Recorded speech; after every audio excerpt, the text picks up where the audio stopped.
Ah, romantic love. Beautiful and intoxicating. Heartbreaking and soul-crushing. Often all at the same time. Why do we choose to put ourselves through its emotional wringer?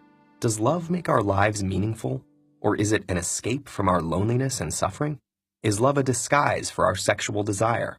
Or a trick of biology to make us procreate? Is it all we need? Do we need it at all? If romantic love has a purpose, neither science nor psychology has discovered it yet.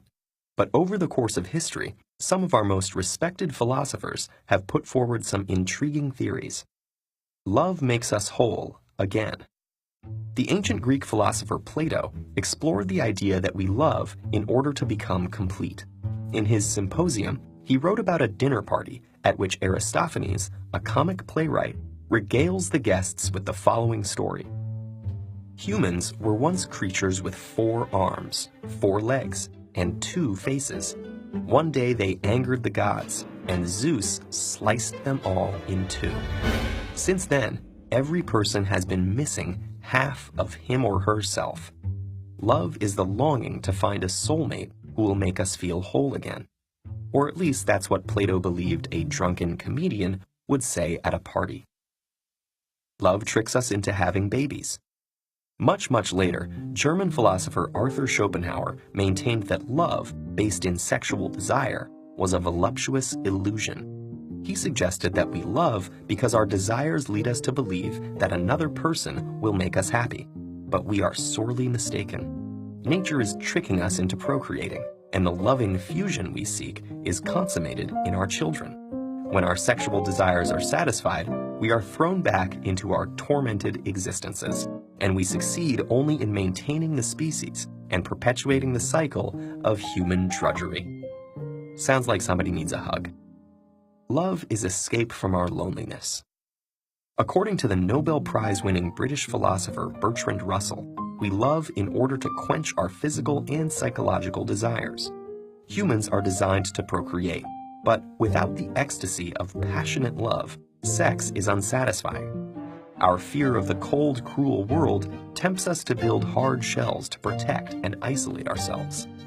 Love's delight, intimacy, and warmth helps us overcome our fear of the world, escape our lonely shells, and engage more abundantly in life.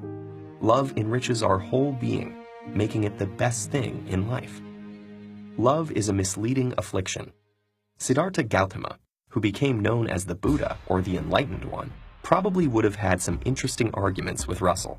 Buddha proposed that we love because we are trying to satisfy our base desires.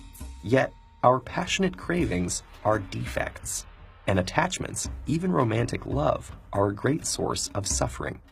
Luckily, Buddha discovered the Eightfold Path, a sort of program for extinguishing the fires of desire so that we can reach nirvana, an enlightened state of peace, clarity, wisdom, and compassion.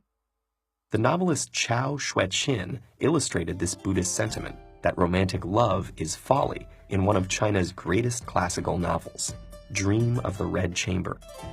In a subplot, Jia Rui falls in love with Xi Feng, who tricks and humiliates him. Conflicting emotions of love and hate tear him apart, so a Taoist gives him a magic mirror that can cure him, as long as he doesn't look at the front of it. But of course, he looks at the front of it. He sees Xi Feng. His soul enters the mirror, and he is dragged away in iron chains to die.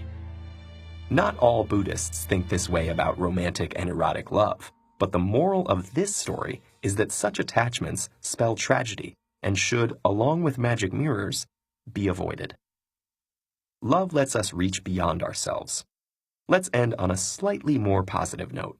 The French philosopher Simone de Beauvoir proposed that love is the desire to integrate with another, and that it infuses our lives with meaning.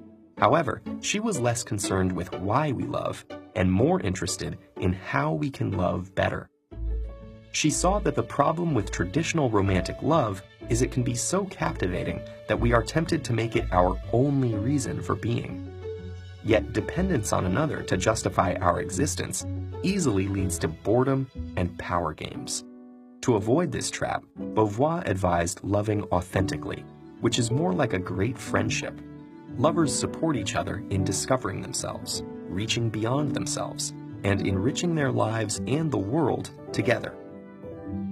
Though we might never know why we fall in love, we can be certain that it'll be an emotional roller coaster ride. It's scary and exhilarating. It makes us suffer and makes us soar. Maybe we lose ourselves. Maybe we find ourselves. It might be heartbreaking, or it might just be the best thing in life. Will you dare to find out?